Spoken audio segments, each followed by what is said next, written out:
स्वागत है दोस्तों आप सबका पीयूषम वाणी पे। अगर आप सबको पीयूषम वाणी की कहानियाँ सुनने में अच्छी लगती हैं तो हमारे चैनल को ज़रूर सब्सक्राइब करें। तो चलिए शुरू करते हैं आज की कहानी। अवंतीपुर राज में उस दिन एक तूफानी रात थी और रानी सूर्यवती एक बच्चे को जन्म देने वाली थी। जैसे ही हवा महल से गुजरी, रानी की दर्द भरी चीखों के साथ आकाश में बिजली चमकने लगी। राजा विक्रमादित्य चिंता और भारी मन से कक्ष के बाहर चले गए। कक्ष के अंदर रानी की दासियों ने उन्हें घेर रखा था। उनके चेहरे तेल के लैंप की टिमटिमाती रोशनी में जगमगा रहे थे।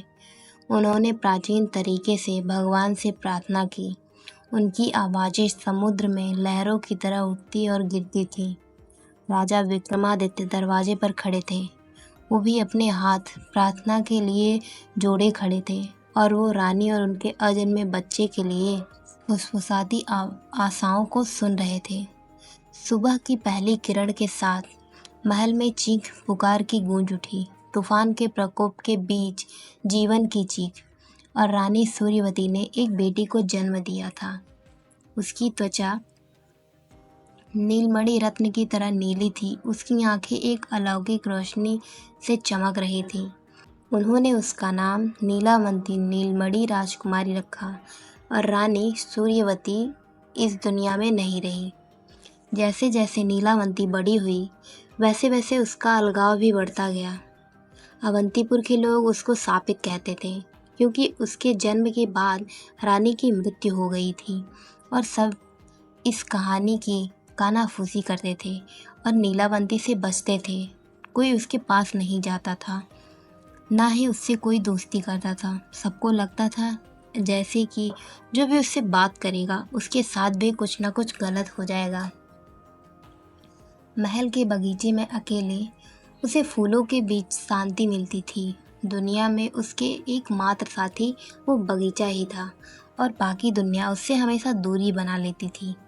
एक दिन महल के अंदर नीलावंती टहल रही थी कि नीलावंती की नज़र एक छिपे हुए कक्ष पर पड़ी।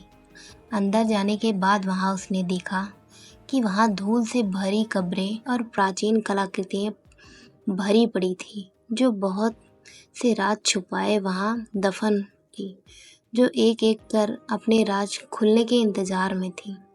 नीलावंती इधर उधर वहां चीज़ें देख ही रही थी जहां उसे नीले चमड़े से बंधी एक किताब दिखी जिसका नाम नीलमणि था, जिसके पन्ने अजीब चिन्हों से भरे हुए थे जो धीमी रोशनी में चमक रहे थे।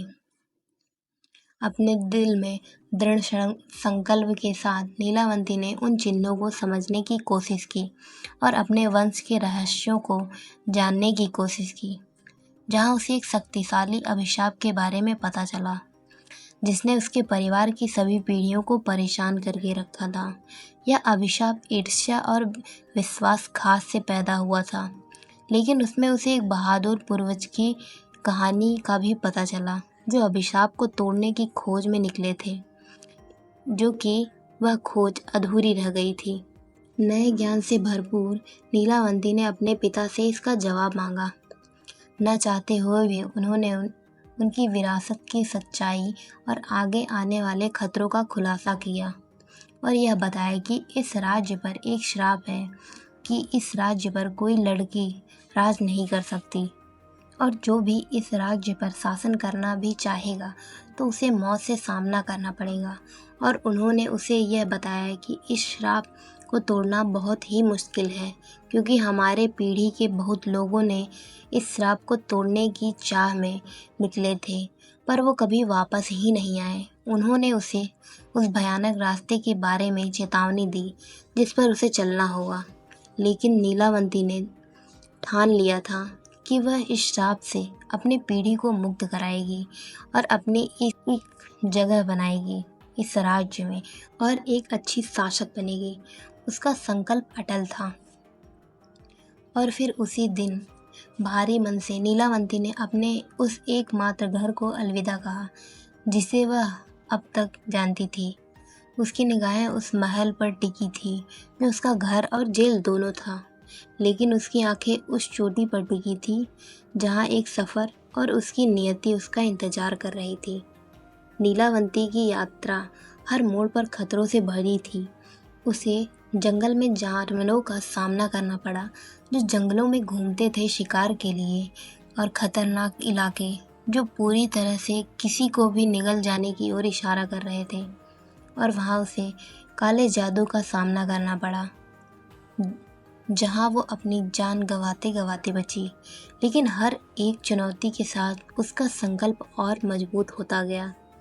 नीलावंती की यात्रा हर मोड़ पर उत्साह और डर से भरी थी, और जहाँ उसे जंगल के अजीबो-गरीब जानवरों का सामना करना पड़ा जो कि उसके मौत के इंतजार में थे। लेकिन हर चुनौती के साथ उसका संकल्प और मजबूत होता गया।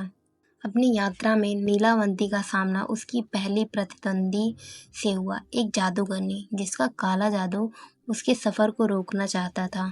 उनके बीच में एक भयानक लड़ाई हुई। हवा में मंत्रों और जादू टोने की गूंज ही आ रही थी, और उस जंगल का माहौल इतना भयानक हो गया था कि वहाँ कोई और आने की साहस भी नहीं कर पा रहा था। लेकिन दृढ़ संकल्प और साहस से भरी नीलावंती ने उस जादूगरनी को हरा दिया, और उसकी तलवार जादूगरनी के काले खून में डूबा हुआ था। इस सफ़र में नीलावंती ने अपने काफ़ी दोस्त भी बना लिए थे जो उसका साथ दे रहे थे उसके सफ़र में। जंगल के उस अंधेरे से निकलने के बाद और उस ऊंची चोटी को पार करने के बाद नीलावंती और उसके साथी उस ऊंची चोटी से परे एक विशाल समुद्र के सामने खड़े थे। उनकी अगली चुनौती समुद्र के उस पार उनका इंतज़ार कर रही थी, जो कि उस नीलमणि द्वीप पर था। एक ऐसी चुनौती जो और भी मुश्किलों से भरी हुई होगी, जो उनके साहस और बुद्धि की परीक्षा लेगी। जैसे ही वे उस विशाल समुद्र को पार करके उस नीलमणि द्वीप के पास पहुँचे, और फिर वहाँ नीलावंती और उसके साथियों का स्वागत चमचमाते नीले पानी और समुद्र की लहरों की तरह ऊंची ऊंची चट्टानों ने किया। लेकिन द्वीप की सुंदरता के पीछे एक अंधकार छिपा था जो उन सभी को खत्म कर देने का इंतजार कर रहा था। उस श्राप को तोड़ने की खोज में नीलावंती को अपने परिवार की पीड़ा के कारण का पता चला। एक दुष्ट जादूगर जो उस राज्य पर और वहाँ के लोगों पर शासन करना चाहता था। जादूगर ने उस श्राप को तोड़ने के लिए एक उपाय बताया, जिसमें उसने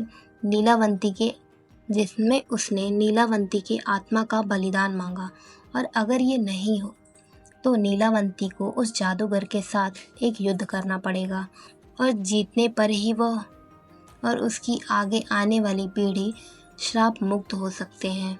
और फिर उस जादूगर ने नीलावंती की सोच से परे अपनी शक्तियों को उजागर किया। नीलावंती को भी इस सफ़र के दौरान बहुत से जादुओं का ज्ञान हो गया था, और फिर नीलावंती और उस जादूगर के बीच एक भयानक लड़ाई हुई, जिसमें एक भी हारने का नाम नहीं ले रहे थे। और उनके बीच एक ऐसी लड़ाई हुई जिसने द्वीप की नींव हिलाकर रख दी, और उस जादूगर ने नीलावंती को एक बार एक काले से घेरे में बंद कर दिया, जहाँ से निकलना किसी के भी बस की बात नहीं थी। लेकिन कुछ ही देर बाद नीलावंती ने अपने साथियों की मदद से और अपनी पूरी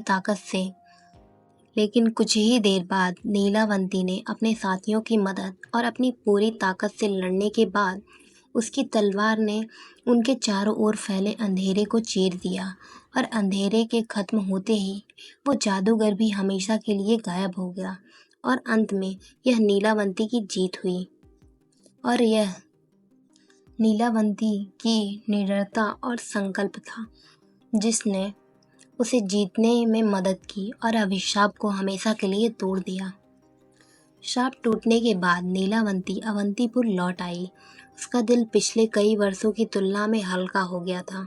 लोगों ने खुले दिल से और खुशी खुशी उसका स्वागत किया। अब उन्हें उस अभिशाप का कोई डर न था जिसने उन्हें एक बार परेशान किया था। और जैसे ही वह उनके सामने खड़ी हुई तो नीलावंती बहुत ही खुश थी, और जो वो चाहती थी उसे मिल गया। और उसने सबके दिलों में अपनी एक जगह बना ली थी। और फिर एक जश्न के साथ ही नीलावंती को अवंतीपुर की रानी का ताज पहनाया गया।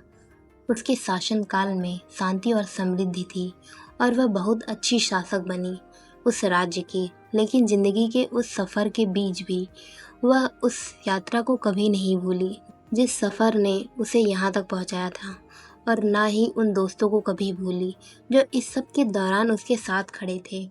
और जैसे ही उसने अपने राज्य की ओर देखा, उसका हृदय उन साहसिक कार्यों के लिए कृतज्ञता से भर गया जिन्होंने उसे रानी के रूप में आकार दिया। सदियों बाद नीलावंती की कहानी किताबों में जीवित रही, बहादुरी, बलिदान और सभी को जीतने की प्रेम की शक्ति की एक कहानी, और जिसे पीढ़ी दर पीढ़ी उस कहानी को आगे बढ़ाया गया, जो उन सब को एक साहसी रानी की कहानी को बताता है, जो हम में से प्रत्येक के भीतर है, जो नियत की पुकार से जागृत होने की प्रतीक्षा कर रहा है। तो दोस्तों, ये रही हमारी आज की कहानी। अगर आपको ये कहानी अच्छी लगी तो हमें कमेंट में ज़रूर बताएं और इस वीडियो को लाइक करें। हम आपसे फिर से मिलते हैं एक नई कहानी के साथ। तब तक के लिए बाय बाय।